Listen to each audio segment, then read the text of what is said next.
یہ عمل اس سے بھی بڑا ہے اجر پر مبنی کہ جو تم میری بارگاہ میں عبادت کرتے ہو میرے فضل و رحمت کے ملنے پر ان خوشی منانا ان ساری چیزوں سے افضل. سبحان اللہ. ان ساری چیزوں سے بولیے مایا یجمعون، جو کچھ تم جمع کرتے ہو، خواہ وہ مال کی شکل میں ہے تو دنیا کماتے ہو، مال بناتے ہو، اولاد کے لیے کماتے ہو، خواہ اعمال کی شکل میں، دونوں چیزوں سے بڑھ کر میری رحمت اور فضل کے ملنے پر خوشی مناؤ. سبحان. اب یہ بنیادی اس کا ترجمہ ہے اور مفہوم ہے. اب میں ایک ایک لفظ کی طرف چلتا. اللہ رب العزت نے اس مضمون کو شروع کیا ہے قل سے. یاد رکھ لیں اگر اللہ رب العزت چاہتا تو وہ اپنے بندوں کو براہ راست مخاطب کر کے کہہ سکتا تھا کہ میرا فضل ملے اور میری رحمت ملے تو فَبِذَلِكَ فَلْيَفْرَحُوا، تم خوشیاں کیا کرو. اگر براہ راست رب یوں اعلان کرتا تو مضمون تب بھی مکمل ہو رہا. نہیں سمجھے؟ مضمون تب بھی بولیے مکمل ہو رہا تھا، بات سمجھ میں آ رہی تھی، مفہوم واضح ہو رہا تھا، مگر رب کائنات نے لفظ کل کے استعمال سے اس بات کو، اس مضمون کو مکمل کیا. اب دیکھیے یہ لفظ کل کیوں آتا ہے، کیوں لاتا ہے اور کیوں رب یہاں استعمال کر رہا ہے. اس کی پہلی حکمت سنیے. یاد رکھ لیں اللہ رب العزت جب کسی اپنے حکم کی اہمیت کو اجاگر کرنا چاہے، کیا جملہ میں نے بولا ہے، اپنے حکم کی اہمیت کو اور عوام الناس کو، مخلوق کو یہ بتانا چاہے کہ یہ جو حکم تمہیں دے رہا ہوں کوئی عام حکم نہیں ہے، کوئی عام بات نہیں ہے. جب اس حکم میں اہمیت واضح کرنا چاہے، اس کی فوقیت، اس کی برتری کو بڑھانا چاہے تو اس کے لیے اللہ رب العزت کی ابتدا میں لفظ قل لاتا.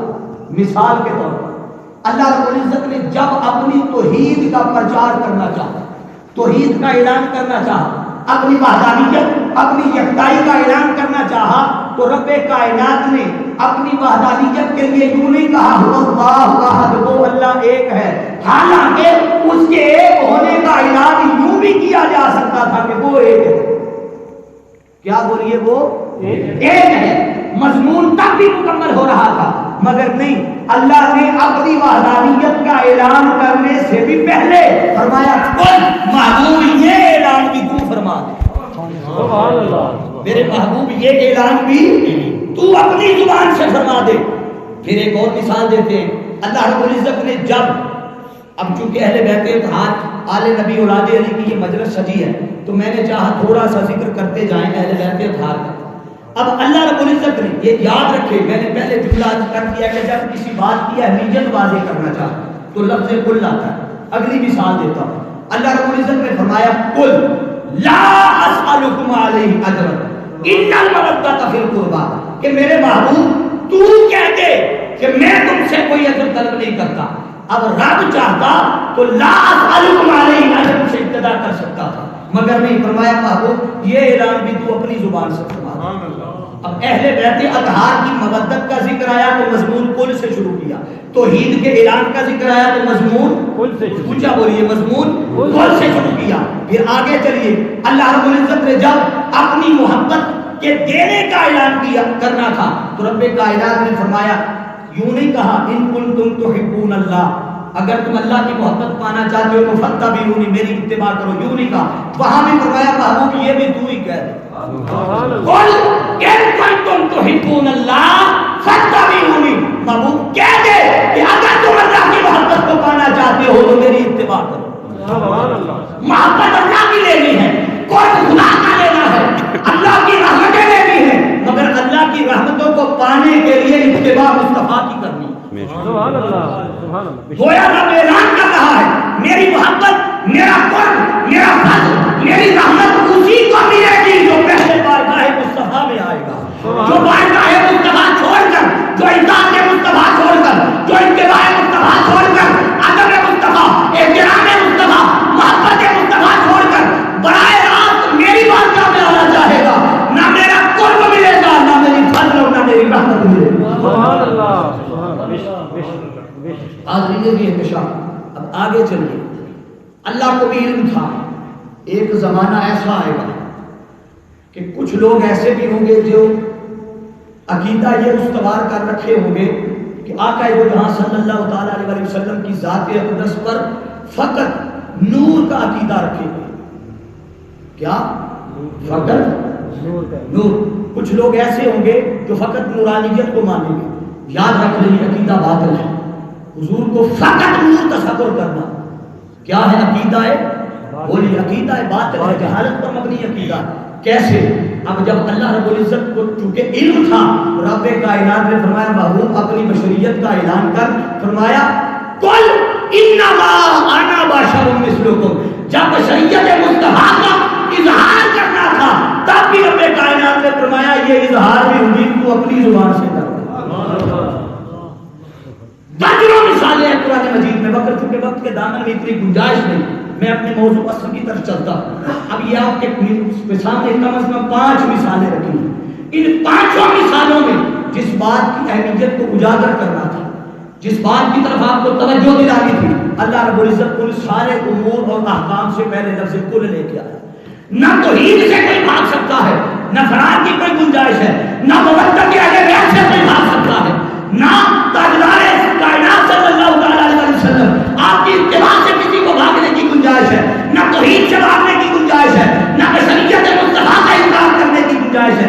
جہاں جہاں نہ فرار نہ بھاگنے کی گنجائش تھی، اللہ نے لفظ کل لگا کر اس کی اہمیت کو واضح کر دیا. سبحان اللہ سبحان اللہ. اس کی اہمیت کو بولیے واضح کر دیا. اب میں یہاں ایک جملہ عرض کرنے لگا ہوں، آپ نے ہضم کرنا ہے یہ جملہ.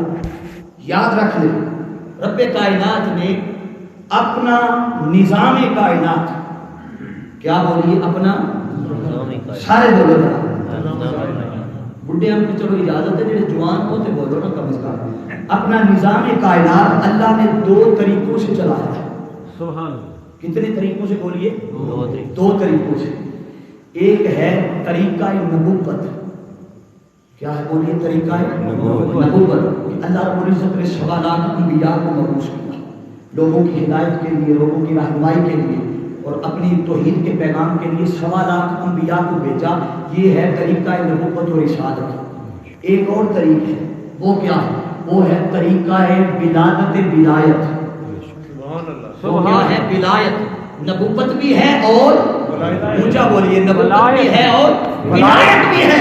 یہ عظیم اتفاق ہے اللہ کی شان کہ رب کائنات نے نور نبوت مصطفیٰ، نور نبوت و رسالت اور نور ولایت دونوں کا سفر حضرت آدم علیہ السلام سے لے کر سیدنا عبد المطلب رضی اللہ تعالیٰ عنہ تک جہاں جہاں نور نبوت بنتا رہا وہی نور ولایت بنتا رہا. سبحان اللہ. کیا بات، ماشاءاللہ. نعرہ تکبیر، اللہ اکبر، نعرہ رسالت یا رسول اللہ، نعرہ حیدری یا حیدری یا حیدری.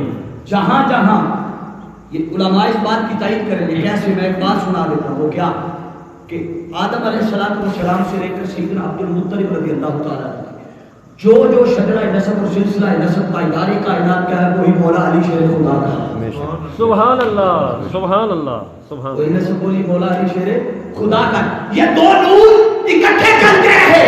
نور مصطفیٰ کا فیض انبیاء اور رسولوں کو ملتا رہا اور کائنات کے ہر ولی کو جو فیض ملا وہ ولایت علی کا فیض ملا.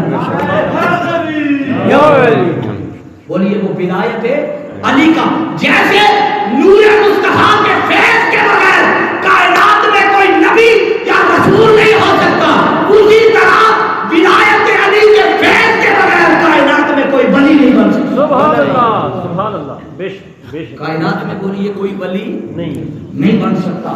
حاضرین بھی انتشار جیسے ادھر نبوت اور رسالت مصطفیٰ کے انکار کے بعد ایمان کی کوئی گنجائش باقی نہیں بچتی، اسی طرح ولایت علی کے انکار کے بعد اللہ کی بارگاہ سے قرب اور اس کے حضوری کی کوئی گنجائش باقی نہیں بچتی. اب حاضرین بھی انتشار دونوں نور اکٹھے سفر کرتے آئے. سیدنا عبد المطلب رضی اللہ تعالیٰ عنہ سے آ کر آگے یہ دونوں نور جدا ہوئے. دونوں نور بولیے حکمت کیا تھی؟ توجہ. چونکہ اللہ رب العزت نے تاجدار کائنات صلی اللہ تعالیٰ علیہ وسلم پر ختم نبوت کرنی تھی. کیا کرنا تھا بولیے؟ آقا علیہ السلام پر ختم نبوت کرنی تھی. ضروری تھا دونوں نور جدا کرتا. دونوں نور جدا ہوئے تاجدار کائنات میرے بعد وہ آ رہا، مگر جب آقا آ گئے تو آقا نے فرمایا انا خاتم النبیین لا نبی بعدی، اب میرے بعد کوئی نہیں آئے گا۔ اب وہاں نبوت ختم ہوئی، ادھر ولایت کا نور چلا، ادھر نبوت کا نور چلا، یہ دونوں نور زیادہ دیر دور نہیں رہے، آگے سجدہ کائنات سلام اللہ علیہ اور مولا علی شیر خدا، آگے دونوں نور پھر آپس میں مل گئے۔ سبحان اللہ۔ نبوت ختم ہو گئی، آگے دونوں نسب اور دونوں نسل پھر جا کے مل گئے۔ اب حاضرین یہ احتشام، اب چونکہ ہمارا موضوع ولایت نہیں ہے، مگر یہ ابتدائی نقطہ تھا، میں سمجھانا چاہتا تھا، ہم نکلیں گے نور نبوت کی طرف۔ نور ولایت پچھلے مہینے ہم بیان کر چکے، شان ولایت، آج ہم نور نبوت پر گفتگو کریں گے۔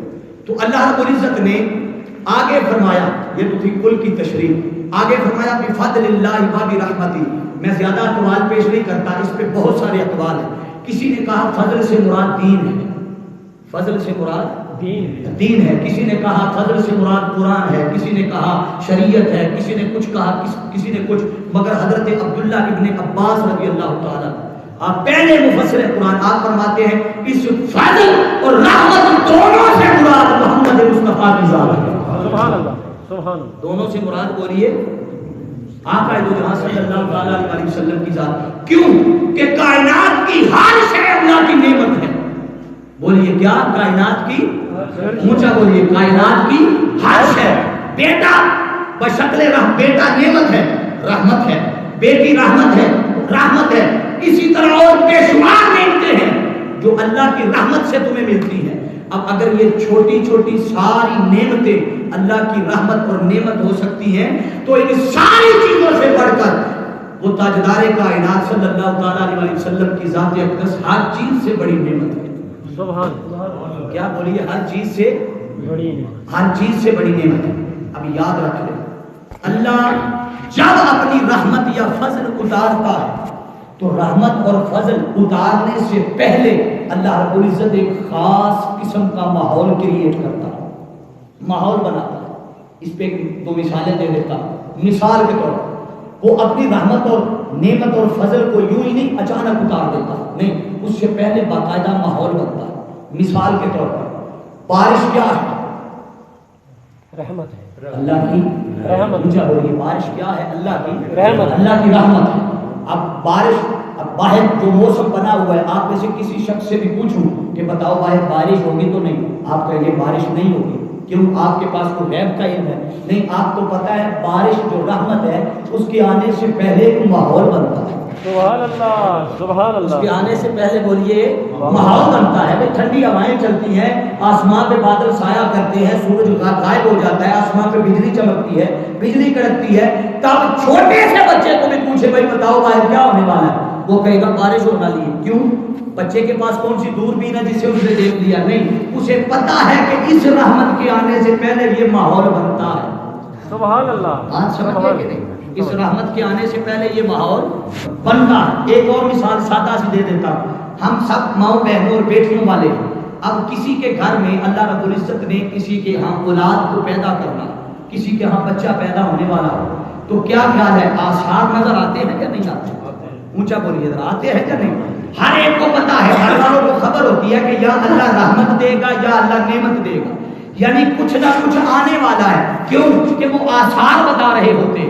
اب یہ دونوں مثالیں اپنے ذہن میں رکھیں۔ جب رب کائنات نے چھوٹی سی رحمت اتارنی تھی، چھوٹا سا فضل یا چھوٹی سی نعمت اتارنی تھی، تو اتارنے سے پہلے ماحول بنایا، آثار نظر آئے۔ کیا کیا ہے؟ وہ جو کائنات کی سب سے بڑی نعمت اور کائنات کا سب سے بڑا فضل، کائنات کی سب سے بڑی رحمت محمد مصطفیٰ نے آنا تھا، تو کیا وہ نعمت یوں ہی اتار دیتا؟ نانا، اس کے آنے سے پہلے بھی اللہ نے خاص قسم کا ماحول بنایا۔ سبحان اللہ، سبحان اللہ۔ اس کے آنے سے پہلے بھی اللہ نے بولی خاص قسم کا ماحول۔ آپ کہیں گے وہ کیا ماحول بنا؟ آئیے وہ سیدہ حلیمہ کی کٹڑی میں تو بعد میں چلتے ہیں، پہلے چلتے ہیں کہ یہ ماحول کس نے ابتدا کی اس ماحول کے بنانے کی۔ سب سے پہلے اس ماحول کی ابتدا ابھی کچھ بھی نہ بنا تھا کہ جب رب کائنات نے عالم ارواح میں اس ماحول کو بنایا۔ کہاں بولیے؟ عالم ارواح میں رب کائنات نے فرمایا وَإِذَا أَخَذَ اللَّهُ مِيثَاقَ النَّبِيِّينَ لَمَا آتَيْتُكُم مِّن كِتَابٍ وَحِكْمَةٍ ثم جاءكم رسول مصدق لما معكم لتؤمنن به ولتنصرنه قال أأقررتم وأخذتم على ذلكم إصري قالوا أقررنا قال فاشهدوا وأنا معكم من الشاهدين. سبحان اللہ. اللہ رب العزت نے فرمایا وَإِذَا أَخَذَ اللَّهُ مِيثَاقَ انبیاء ارواح انبیاء سے رب میثاق لے رہا ہے. کیا کر رہا ہے بولیے؟ میثاق لے. تھک گئے ہو؟ نہیں تھکے دے اچھی سبحان اللہ کو ذرا پتہ لگے گا چار آج تسی ویسے ہی گئے ہو دکاناں شکاناں میں بند کیتیاں گھروں نہیں چھڈ آئے ہو آ گئے ہو کچھ لے کے جاؤ خالی جاؤ تے ٹائم ضائع کرنے کا کوئی فائدہ نہیں. اور میں جو کچھ آپ کے سامنے گوش گزار کروں گا مجھے اللہ کے حضور بڑا توکل اور یقین ہے کہ انشاءاللہ آپ کے سینوں میں اتار کے جاؤں گا. سبحان اللہ. آپ باہر جا کے کوئی پوچھے گا تو اب یہ نہیں کہیں گے کہ سواد بڑا آیا پر سمجھ نہیں آیا. آپ کہیں گے کہ سواد پتہ نہیں آیا یا نہیں آیا سمجھ ضرور آئی. سبحان اللہ. یہ گارنٹی دیتا ہوں اگر آپ توجہ تھوڑی دیر میری طرف رکھیں گے. اب اللہ رب العزت نے فرمایا وَإِذَا أَخَذَ اللَّهُ مِيثَاقَ النَّبِيِّينَ فرمایا کہ میں نے انبیاء سے میثاق لیا. لما آتیتکم ان سے کہا لما آتیتکم من کتاب و حکمت فرمایا جب میں تمہیں کتاب دے دوں اور تمہیں حکمت دے دوں. پھر فرمایا ثم جاءکم تمہاری طرف میرا رسول آ جائے مصدق لما اس کی تصدیق کر رہا. کیا کہا اس کی تصدیق. ابھی رسول آ گئے ہیں جانے ہیں ابھی تو کسی کو بھی زمین پہ نہیں اتارا ابھی تو وہ 1.25 لاکھ بھی نہیں آیا ابھی تو صرف آنے کا ماحول بن رہا بھیجنے کا بولیے اونچا بولیے کیا کر رہا ہے رب ماحول بنا رہا ہے کیونکہ اتنی بڑی نعمت کو اتارنا ہے یوں ہی تو نہیں اتار دینا. تو رب کائنات نے فرمایا جب وہ آ جائے تو کتاب بھی دے کر بھیجوں گا حکمت بھی دوں گا. جب میرا رسول آئے تو تم اس پر ایمان لانا. لَتُؤْمِنُنَّ لانے تاکید لگا کر کہا ضرور بھی ضرور ایمان لانا اور صرف ایمان کی بات نہیں کی ساتھ فرمایا وَلَا تَنْصُرُنَّ صرف ایمان نہ لانا میرے اس مصطفیٰ کی مدد بھی کرنا. سبحان اللہ. میرے اس مصطفیٰ کی بولیے مدد بھی کرنا جو خود رب کائنات کی ذات دیگر انبیاء کو کائنات کے سب سے بڑے نبی محمد مصطفیٰ کی مدد کا حکم دے رہا ہے. اب یہیں سے مدد کا تصور نکال لے خود اللہ حکم دے رہا ہے. اگر اللہ کے بغیر کوئی مددگار نہ ہوتا تو اللہ کبھی بھی نبیوں کو نہ کہتا میرے نبی کی مدد کرنا میرے نبی کی مدد کرنا والا تنصرنا. اچھا رب نے جب یہ بات کر لی اب میں بات کرتے کرتے آپ سے جب مخاطب ہو رہا ہوں تو میں کہوں ہاں جی یہ بات درست ہے ہاں جی یہ بات درست ہے آپ کریں گے ہاں جی یہ درست ہے. آپ سے اپنی بات میں ہاں ملوانے کے لیے وہ اقرار کرتے ہو. جب اللہ نے یہ بات کر لی تو آگے فرمایا قال اقررتم پوچھا اقرار کرتے ہو یہ وعدہ کرتے ہو. جب یہ کہا قال اقررتم تو سب نے کہا قالوا اقررنا ہاں باری تعالیٰ ہم تیرے ساتھ اقرار کرتے ہیں. سبحان اللہ. ہم تیرے ساتھ وعدہ کرتے ہیں کہ جو میثاق جو وعدہ جو عہد تو لے رہا ہے ہم اس پر پورا اتریں گے اس کو نبھائیں گے. جب یہ بات کر لی تو اللہ رب العزت نے آگے فرمایا قال فاشهدوا بس گواہ ہو جاؤ وانا معکم من الشاہدین تمہارے ساتھ میں خدا بھی گواہ بن رہا ہوں. سبحان اللہ. تمہارے ساتھ میں خدا بھی بولیے کس چیز پر مولا تو گواہ بن رہا. یہ سوال آپ کو کس پر گواہ بنا رہا ہے حاضرین ذی احتشام. پھر قرآن اس گواہی کو اس میثاق کو اس عہد کو قرآن کا حصہ بنا رہا ہے. جو واقعہ 1.25 لاکھ کے اترنے سے پہلے ہو چکا تھا اسے قرآن کا حصہ بنانے کی کیا ضرورت تھی. مولا سمجھانا کیا چاہتا ہے بتانا کیا چاہتا ہے. رب نے فرمایا زمانہ ایسا آئے گا جب میرے نبیوں کی میلاد کو تمہارے دل سلام پڑھنے درود و سلام پڑھنے میلاد کرنے ذکر اذکار کرنے کو کوئی بدعت کہے گا کوئی شرک کہے گا کوئی کچھ کہے گا. میں خود خدا انبیاء کو ساتھ ملا کر یہ اعلان کر رہا ہوں لوگوں دیکھو ابھی تو کسی کو زمین پہ اتارا بھی نہیں میں اتارنے سے پہلے سب سے پہلے خود اس میلاد کی بنیاد رکھتا تھا.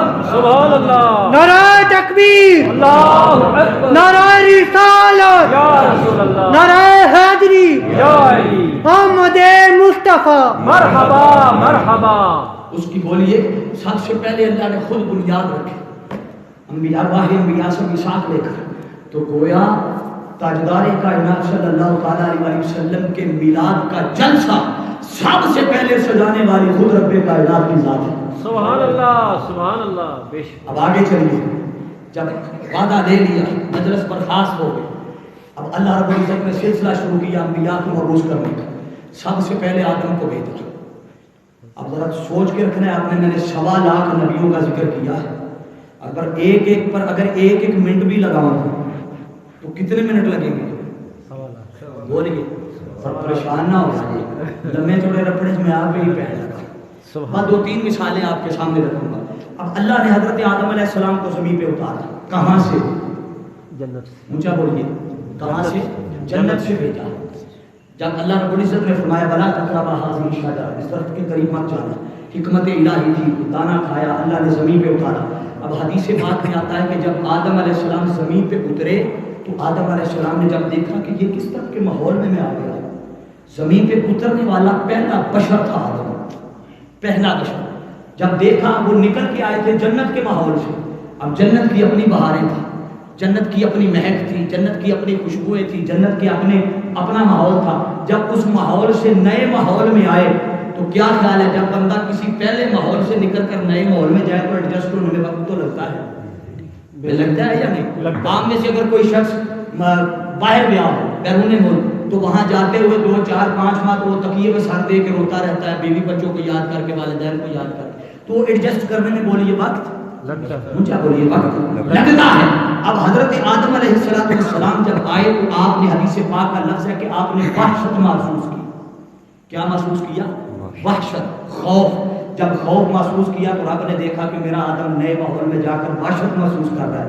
رب کائنات نے جبریل کو حکم دیا، جبریل جا، یار پریشان ہو گیا، یار میرا آدم پریشان ہو گیا۔ حدیث پاک میں آتا ہے جبرائیل امین آئے، جب اترے تو آ کر جبرائیل امین نے حضرت آدم علیہ السلام کے پاس ان کی وحشت کو دور کرنے کے لیے اذان کہنا شروع کر دی، اللہ اکبر اللہ اکبر اللہ اکبر اللہ اکبر اللہ اکبر اللہ اکبر۔ پریشان نہ ہو، ساری نہیں پڑھتا، توجہ، اشہد ان لا الہ الا اللہ۔ جب اشہد ان محمد رسول اللہ پہ پہنچے تو آدم علیہ السلام نے پکڑ لیا، کہا من محمد، سبحان اللہ، محمد رسول اللہ، من محمد، یہ محمد کون ہے؟ زمین پہ تو پہلا اترنے والا بشر میں ہوں، سبحان اللہ، یہ محمد کہاں سے آ گیا؟ محمد کون ہے؟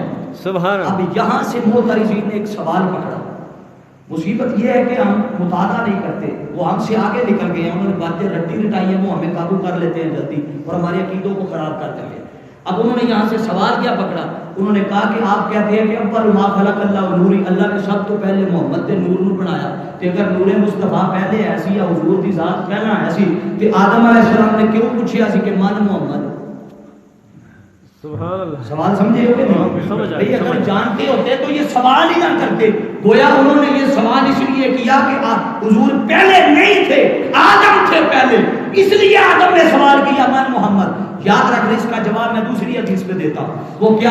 راوی ہے سیدنا عمر فاروق رضی اللہ تعالیٰ، آپ نے فرمایا کہ آقا علیہ السلام نے فرمایا جب آدم علیہ السلام کی توبہ اللہ کے حضور قبول ہوئی تو آدم نے اللہ کے حضور دعا کرتے ہوئے عرض کیا، باری تعالیٰ تجھے تیرے محمد کا واسطہ میری توبہ قبول فرما۔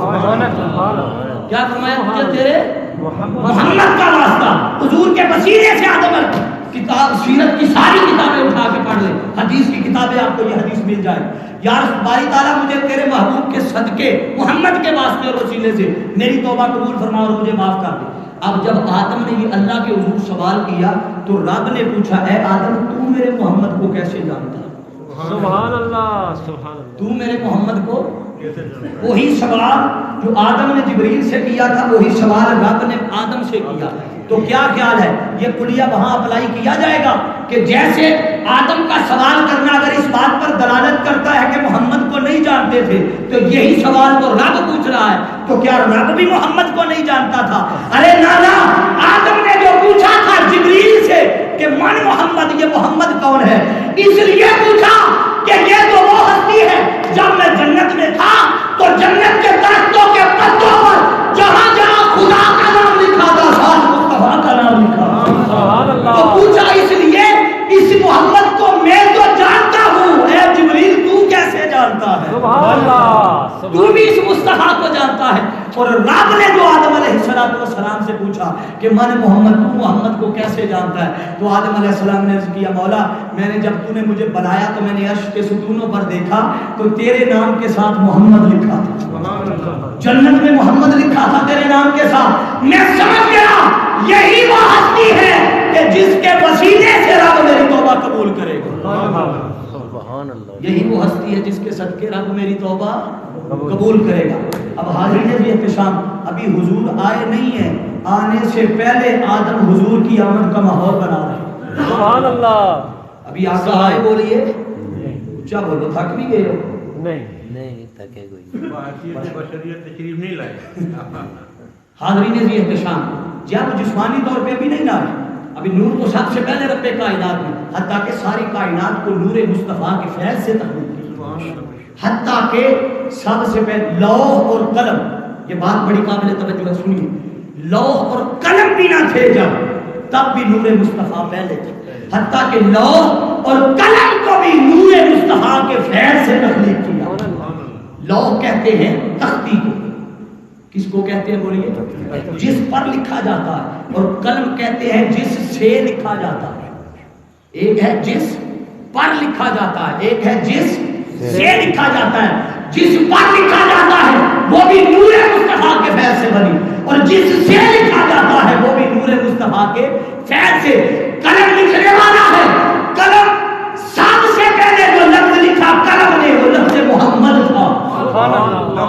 قلم بھی تم توجہ، جو سب سے پہلے لوح نے جو لفظ لکھا، قلم نے جو لفظ لوح پر لکھا، وہ کون سا تھا بولیے؟ لفظ کیوں؟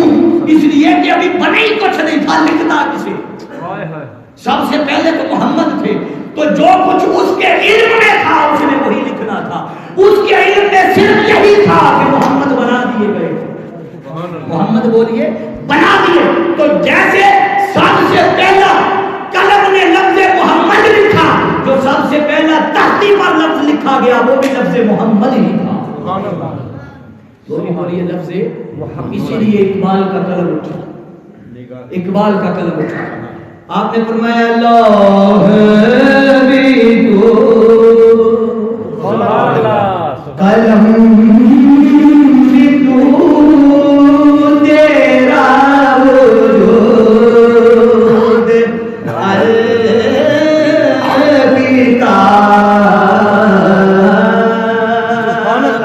گنبد آب کی نرنگ تیرے محیط میں ہوا.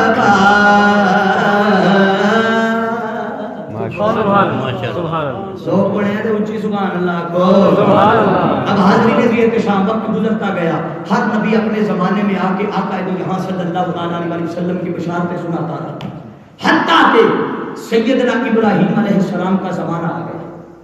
کس کا بولیے؟ اونچا بولیے. سیدنا ابراہیم علیہ السلام. اللہ رب العزت نے حضرت ابراہیم علیہ السلام کو حکم دیا، اے ابراہیم میرے گھر کی کعبہ کی تعمیر کر. حضرت سیدنا ابراہیم علیہ السلام کعبہ کی تعمیر میں جا کے دیواریں اٹھاتے رہے. جب دیواریں مکمل ہو رہی، بیٹے اسماعیل کو ساتھ لیا. جب دیواریں مکمل ہو گئی تو رب کائنات نے فرمایا، اے ابراہیم میرے گھر کی تو نے مزدوری کی ہے، بتا کچھ مزدوری چاہیے تو عطا کروں. مزدوری لینی ہے. سیدنا ابراہیم علیہ السلام نے کہا مولا تیری بارگاہ سے تیرے قرب اور تیری رضا کے سوا کچھ نہیں چاہیے، ہاں اگر دینا چاہتا ہے تو ایک فضل کر دے، ایک کرم کر دے. رب نے پوچھا بتا ابراہیم، ہم کبھی کسی کا اجر مزدوری نہیں رکھتے، بتا کیا چاہتا ہے؟ عرض کی مولا وہ جو تیرا پیارا محبوب محمد مصطفیٰ رہا ہے، بس مولا کرم کر دے اس محمد کو میری ذریت کی فرمایا میری نسل سے پیدا فرما. سبحان اللہ. اس مصطفیٰ کو میری اونچا بولیے میری نسل سے پیدا فرما دے. فرمایا باری تعالیٰ بس یہ کرم کر دے مجھے محمد کا دادا بنا، مجھے محمد کا بولیے محمد کا دادا بنا. یہ دادا بننا کوئی چھوٹا شرف ہے؟ آسان بات نہیں ہے. دادا بننا کوئی چھوٹا شرف ہے؟ اب اللہ رب العزت نے فرمایا جا ابراہیم تیری دعا کو قبول کرتے ہیں، وہ مصطفیٰ تیری ہی نسل سے آئے، وہ تیری نسل سے آئے گا، تیری ذریت سے آئے گا. اب حاضرین احتشام آپ میں سے ہر کوئی جانتا ہے کہ حضرت ابراہیم علیہ السلام نے یہ دعا ایک پتھر پر کھڑے ہو کے کی تھی. سبحان اللہ. کیا پتھر پر؟ کیا بولو یار سارے پتھر پر. یہاں تے تسی ایک ایک گلاں سنیاں نے تے جے پہلی والی سن دیو تو تانوں یہاں سمجھ نہیں پی ہوندی. جڑا تسی میرے نال ہاں چ ہاں نہیں ملاتے پے، یا تسی پریشان ہو گئے پتہ نہیں کیڑی گل پہ کردے. آسان باتیں، مشکل تو نہیں ہے. ابراہیم علیہ السلام نے یہ دعا مانگی ہے ایک پتھر کس پہ بولیے؟ ایک پتھر پہ کھڑے ہو کے دعا مانگی. اب آپ سارے جانتے ہیں کہ اللہ رب العزت نے حکم دیا کہ یہ پتھر اٹھاؤ اور اٹھا کے میرے صحن کعبہ میں رکھ دو. کہاں رکھ دو؟ صحن کعبہ میں. اب رکھنے والوں نے سوال تو کیا ہوگا نا, باری تعالیٰ ایک وقت تھا جب تو خود کعبے کے اندر پڑے ہوئے پتھروں کو کہتا تھا نکال کے باہر رکھو, یہ شرک پیدا کرتے ہیں, یہ لوگوں کو گمراہ کرتے ہیں, میری توحید سے دور کرتے ہیں, پتھر نکال کے. وہ تو جن کو کہتے تھے وہ پتھر تھے. کیا تھے بولیے؟ وہ پتھر ہی تھے. فرمایا یہ پتھر باہر نکال دو. تو باری تعالیٰ ایک طرف تو پتھر باہر نکلوا رہا ہے, ایک پتھر اٹھا کے گھر کے صحن میں رکھ رہا ہے. یہ معاملہ کیا ہے, حکمت کیا ہے؟ رب نے فرمایا ہاں وہ جو 360 تھے وہ میری توحید کے متناقض سے, میری توحید کے خلاف تھے, شرک کا شائبہ پیدا کرتے تھے. یہ پتھر توحید سے دور نہیں کرتا, توحید کے قریب کرتا. سبحان اللہ. یہ پتھر توحید کے قریب کرتا. لکھنے والوں نے اور کہنے والوں نے یہ کہہ دیا کہ ابراہیم علیہ السلام کے قدموں کی اتنی برکت تھی, اتنی برکت تھی کہ اللہ نے قدموں کے نشان پتھر میں جذب کر دیے. قدموں کے نشان اس پتھر میں بولیے جذب کر دیے. اور ایسے جذب ہوئے کہ 14 صدیاں بیت گئی, کئی ہزار سال بیت گئے, آج بھی وہ نشان. اور صرف اتنا نہیں کیا, اللہ نے فرمایا وَاتَّخِذُوا مِن مَّقَامِ إِبْرَاهِيمَ مُصَلًّى, جاؤ اس مقام ابراہیم کو جائے نماز بنا. سبحان اللہ. یہ شرط کیوں ملا؟ اس وجہ سے کہ ابراہیم کے قدم لگے تھے نا. میں بتاتا ہوں کیوں. ابراہیم علیہ السلام کے قدم تو اور بھی ہزاروں سینکڑوں پتھروں پر لگے تھے. کیوں کہ وہ جس علاقے میں رہتے تھے وہ علاقہ پتھریلا تھا. آپ جب جانور چرانے نکلتے تھے, ریوڑ چرانے, آپ کا ہزاروں کی تعداد میں جانور تھے آپ کے, جب چرانے نکلتے تو سارا دن پتھروں کے اوپر پاؤں رکھ کے گزرتے. اگر ابراہیم علیہ السلام کا مقام اپنی جگہ ہے, آپ کے مقام کو گھٹا نہیں رہا, مگر جو نقطہ سمجھانا چاہتا ہوں وہ کیا ہے کہ ابراہیم علیہ السلام کے قدموں کی برکت بجا ہے, مگر اگر اس وجہ سے قدموں کے نشان رب چھپاتا یا سنبھالتا تو باقی پتھروں پہ بھی تو قدم لگے تھے. باقی پتھروں پہ بھی تو بولیے قدم لگے تھے, مگر باقی پتھروں پہ قدم کے نشان نہیں جذب کیے, فقط اسی پتھر کے نشان کو کیوں سنبھالا؟ ایک ہی سبب تھا, وہ کیا ہے؟ اس پتھر کو اور پتھر کے نشان کو رب نے اس لیے سنبھالا کہ اس پتھر پہ کھڑے ہو کے ابراہیم نے محمد کا میلاد منایا. سبحان اللہ. اس پتھر پہ کھڑے ہو کے ابراہیم نے بولیے آقا کا میلاد منایا. میں مانگا تھا, مصطفیٰ کی ولادت مانگی تھی اور کہا تھا میری ذریت سے پیدا کر دے, جو بھی آیا بھی نہیں. اس کی ولادت کا تذکرہ کر کے گویا حضرت ابراہیم علیہ السلام اپنے پوتے کا میلاد منا رہے ہیں. سبحان اللہ. مصطفیٰ کا میلاد منایا جا رہا ہے. اب چونکہ پتھر کا ذکر چلا ہے تو قریبی جی صحن کعبہ میں جو ہے, تو صحن کعبہ میں ایک اور پتھر ہے, اس کا بھی تذکرہ کرتے ہیں. توجہ ہے. سبحان اللہ. اب ایک اور پتھر ہے یہاں نصب ہے, حجر اسود. کیا بولتے ہیں اس کو؟ حجر. باری تعالیٰ جڑا اونچا بولے انہوں چمنا نصیب کر. سبحان اللہ. اب توجہ, اب حجر اسود ایک اور پتھر پڑا ہے, اس کا بھی اپنا مقام ہے. حضرت حلیمہ سعدیہ رضی اللہ تعالیٰ عنہ, یہ بات بڑی اب پیاری اور محبت بھری آ رہی ہے. اگر آپ نے ٹائم اور نماز کی طرف نہیں دیکھنا, نماز کے وقت کے جانے سے پہلے میں وائنڈ اپ کر دوں گا, پریشان نہیں ہونا, یہ بات بڑی قابل توجہ ہے. وہ کیا؟ سیدنا حلیمہ سعدیہ رضی اللہ تعالیٰ عنہ آپ فرماتی ہیں کہ جب تاجدار کائنات صلی اللہ تعالیٰ علیہ وسلم کی ولادت ہو گئی مکہ میں, حلیمہ سعدیہ بڑی خوددار قسم کی تھی, بڑی غریب تھی. آپ کے پاس کھانے کو کچھ نہیں تھا, پہننے کو پینے کو کچھ نہیں تھا, بڑی ملاپڑی سی تھی. جانور بھوکے پیاسے, کچھ نہ خود کھانے کے لیے نہ اپنے جانوروں کو کچھ کھلانے کے لیے. اب حاضرین احتشام حضرت حلیمہ سعدیہ کی جو شہریاں تھیں انہوں نے کہا نہیں حلیمہ تو جو ایڈی غریب ہے, کھان نو تیرے کو کوئی نہیں, جانور تیرے بھوکے مرتے نے پہ, ہڈیاں انہاں دیاں نظر پیاں ہوندیاں نے, آپ بھی تو بھوک تو کمزور ہو گئی ہیں, تے تو انج کر اسی ایت کی مکے جانیاں وا پئیاں امیراں دے بچے لین واسطے, پرورش واسطے لے کے اسی ہونا ہے, تے تو ہی ساڈے نال چل, تم ہی کسی امیر دا بچہ لینا بھی تے لے آویں دے تے آ کے تیرے پچھلے قرضے بھی اتر جان دے, کوئی تو سوکھی ہو جاویں تے کم ٹھیک ہی ساڈے نال چل. حلیمہ سعدیہ نے کہا اچھا میں اپنے شوہر حارث سے مشورہ کرتا. مشورہ کیا, حارث نے کہا بھی بات تو ان کی درست ہے, چلی جا. اب حلیمہ سعدیہ اس سے پہلے باقاعدہ پروفیشنل دائی نہیں تھی, کیا بولیے پروفیشنل داعیہ نہیں اونچا بولیے داعیہ نہیں تھی. یہ سہیلیوں نے مشورہ دیا تو تیاری پکڑ لی. اب وہ ساری سہیلیاں نکلی. حلیمہ سعدیہ کی ایک ماڑی سی ڈاچی تھی, کمزور سی اونٹنی. اب وہ کمزور سی اونٹنی پر کجاوا کسا ہے اور اس کو کہتی ہے چل. اب اونٹنی بھی چلنے کا نام نہیں لیتی, چلے کہاں سے بیچاری بھوک پیاس سے مر رہی ہے. اخیر خدا خدا کر کے اس کو چلایا, ہلکی ہلکی چل رہی ہے حلیمہ سعدیہ کی ڈاچی. آگے وہ جو دوسری سہیلیاں تھیں وہ اپنی ڈاچیاں دوڑا کر اونٹنیاں دوڑا کر جا رہی ہیں, سر پر دوڑ رہی ہیں. اب حاضرین محترم, مکے کا رواج تھا کہ جس گھر میں بچہ پیدا ہوتا اس گھر کا کوئی نہ کوئی فرد نکل کے باہر دروازے پہ کھڑا ہوتا تاکہ وہ آنے والی جو دائیاں انہیں پتہ چل سکے اس گھر میں بچہ پیدا ہوا. اب دائیاں جیسے ہی مکے میں داخل ہوئی وہ کبھی کسی دروازے پہ جاتی, کبھی کسی دروازے پہ جا کے پوچھتی کہ بچہ ہے بچی ہے, وہ بتاتے بچہ ہے. پوچھتی بچے کا باپ کیا کرتا ہے, وہ بتاتے بچے کا باپ فلاں کام کرتا ہے. اب حضرت حلیمہ سعدیہ کے پہنچنے سے پہلے ساریاں دائیاں ایک ایک گھر میں جا کے دروازہ مصطفیٰ پہ بھی جاتی, دروازہ مصطفیٰ پہ بھی جاتی. سیدنا عبد المطلب رضی اللہ تعالیٰ عنہ دروازے پہ کھڑے تھے. جا کر پوچھتی بیٹا ہے, میں ہاں. میں بچے کا باپ کیا کرتا ہے. حضرت عبد المطلب جواب دیتے یتیم پیدا ہوا. کیا یتیم پیدا ہوا. جب دائیاں یہ سنتی تو آگے نکل پڑتی کہ یہ یتیم ہے تو یہ ہمیں کیا دے گا, یتیم ہمیں کیا دے گا, ہم تو آئیے مال کمانے, ہم تو پیسہ کمانے آئے, تو جو خود یتیم ہے وہ ہمیں کیا دے گا. ان کو خبر نہیں تھی کہ وہ جو یتیموں کے سر پہ ہاتھ رکھنے والا ہے, دائیوں کو خبر نہ تھی.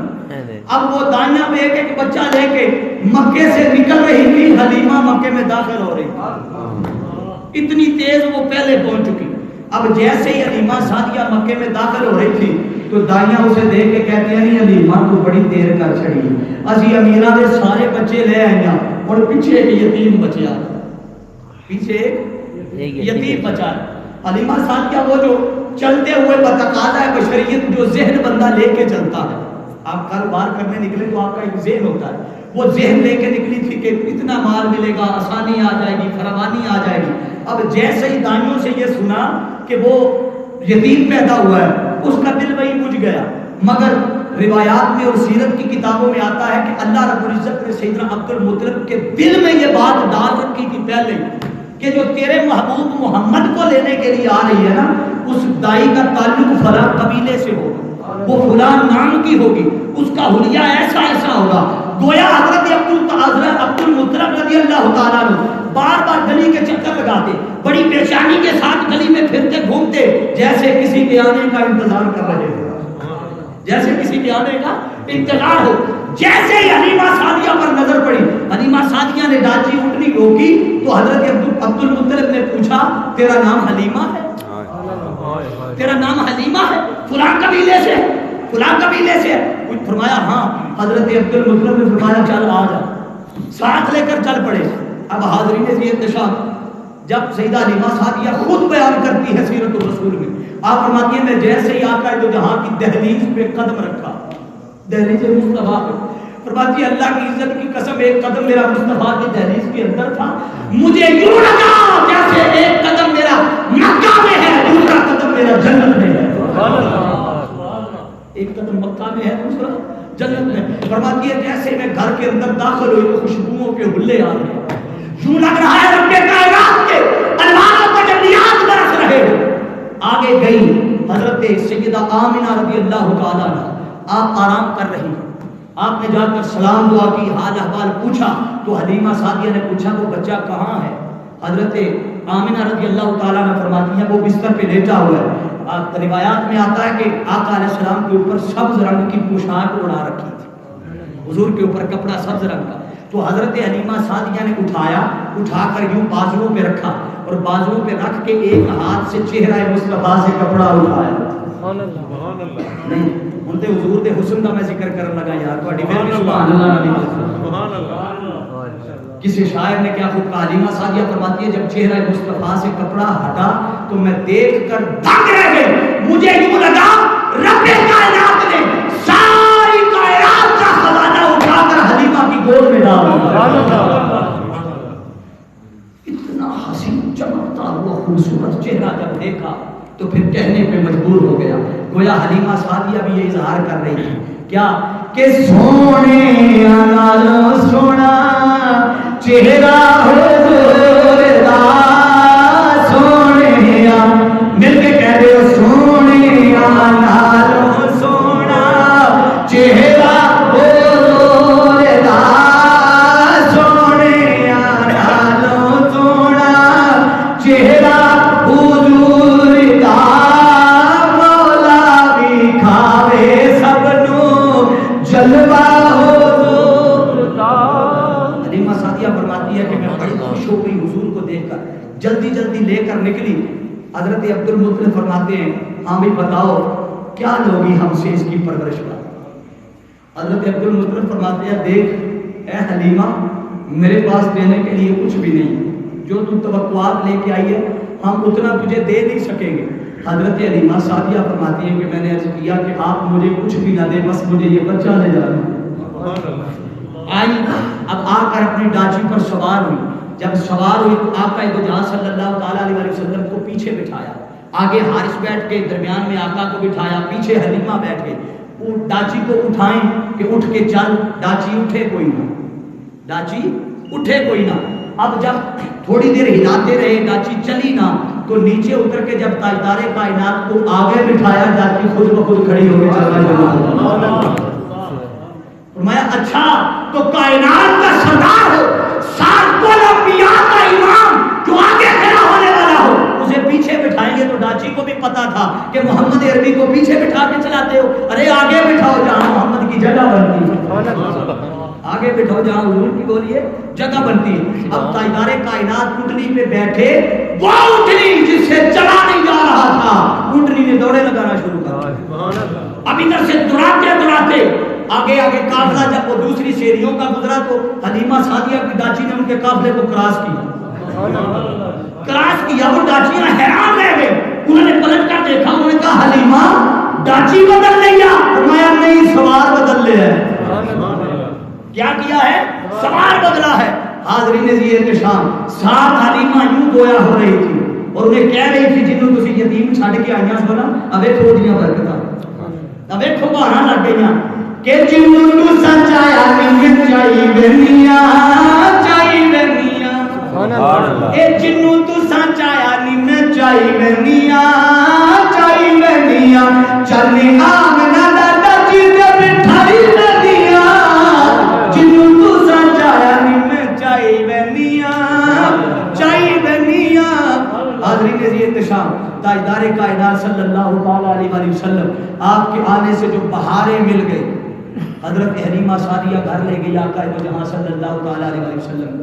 اب چونکہ وقت خاصا ہو چکا ہے, میں یہی اپنی بات کو وائنڈ اپ کرتا ہوں. حاضرین محترم, جو اللہ کا فضل ہے اور اللہ کی رحمت ہے وہ بشکل مصطفیٰ ہے. کیا ہے بولیے؟ بشکل مصطفیٰ ہے. اور اللہ اپنی رحمت تب اتارتا ہے جب اپنی رحمت کے اتارنے سے پہلے ماحول بنا لے. آنا اس محمد ایک نے تھا, مگر ایک کے ثواب سے, کیا ایک کے ثواب سے بھی سوالات کو بھیجا. حدیث قدسی ہے, لولا کا لما خلقت الافلاق, اے محبوب تجھے پیدا نہ کرتا تو کائنات کی کوئی شے پیدا نہ کرتا. گویا کائنات کے ہر نبی کو جو نبوت ملی وہ صدقہ مصطفیٰ ملی, وہ صدقہ مصطفیٰ ملی. تو حاضرین عزیز احتشام, جس مصطفیٰ کے آنے سے پہلے, ولادت سے پہلے اللہ رب العزت حضور کے میلاد کے جشن کروا رہا ہے اور تشہیر کروا رہا ہے, اعلان کروا رہا ہے, منادیاں کروا رہا ہے, عہد لے رہا ہے, وعدے لے رہا ہے, اور انبیاء میلاد کے تذکرے کر رہے ہیں. کیا خیال ہے؟ اس سے بڑھ کر زیادہ وہ مصطفیٰ کی ذات حقدار نہیں کہ جب ظاہری بشری وجود مل جائے تو اس وجود کے ملنے پر حضور اللہ کے حضور خوشیاں منائیں. اللہ کے حضور بولیے خوشیاں منائی جائیں. حاضرین عزیز احتشام, ایک وقت تھا جب لوگ میلاد کا نام لینے سے بھی ڈرتے تھے. کیا؟ میلاد کا نام لینے سے بھی ڈرتے تھے. اب وہی لوگ ہماری مجلسوں میں آ کے حضور کے میلاد کے ترانے لگتے. یہ سارا کہہ اللہ کی عزت کی قسم, آپ مانیں یا نہ مانیں, آپ اظہار کریں یا نہ کریں, 37 سال گزر گئے عالمی میلاد کانفرنس مینار پاکستان کا. یہ حضور شیخ الاسلام ڈاکٹر محمد طاہر القادری مدد اللہ علیہ کی کاوشیں ہیں کہ شرق سے لے کر جان تک 100 سے زیادہ میلاد کے ترانے گا کے احادیث کے حوالے، قرآن کے حوالے، ائمہ کے حوالے دے دے کر آخر ماحول کو ایسا پلٹ کر رکھ دیا جو آج سے 30 سال پہلے میلاد نہیں مانتے تھے آج ان کے گھروں میں بھی میلاد ہو رہا ہے۔ سبحان اللہ، سبحان اللہ۔ حاضرین عزیز احتشام، یہ کیا ہے؟ یہ حضور شیخ الاسلام کا آقا علیہ السلام کے دین کے ساتھ اخلاص ہے، حضور کے دین کے ساتھ محبت ہے۔ آپ جب صحابہ و اہل بیت اطہار رضوان اللہ علیہم اجمعین آپ کی عظمت، آپ کی تعظیم، آپ کی توقیر کے حوالے سے قلم اٹھائیں یا اپنی زبان چلائیں یا اظہار کریں تو تب بھی بولنے والوں کی زبانیں بند ہو جاتی ہیں، اور آپ اگر آقا علیہ السلام کے میلاد کی طرف آئیں تو منکرین کے ناقدین کے منہ بند کر دیتے ہیں۔ یہ کیا ہے؟ یہ سارا بارگاہ غوثیت امام کا فیض ہے، بارگاہ مولا علی شیر خدا کا فیض ہے۔ لوگوں آؤ، آپ کو دعوت دیتا ہوں کہ آقا علیہ السلام کی ذات اقدس کے ساتھ تعلق قلبی قائم کرنا ہے، اہل بیت اطہار سے تعلق قلبی اور محبت و مودت کا رشتہ قائم کرنا ہے، صحابہ اور اہل بیت ان کے ساتھ تعظیم اور ادب کا رشتہ قائم کرنا ہے، اولیاء کے ساتھ تعظیم اور ادب کا رشتہ قائم کرنا ہے، تو منہاج القرآن کے پلیٹ فارم پہ آ جاؤ۔ کیوں کہ یہ کسی کے خلاف نفرت پیدا نہیں کرتے، یہ محبت کی بات کرتے ہیں، یہ جوڑنے کی بات کرتے ہیں، یہ وہ فریضہ سر انجام دے رہے ہیں جو بر صغیر پاک و ہند میں اولیاء نے فریضہ سر انجام دیا۔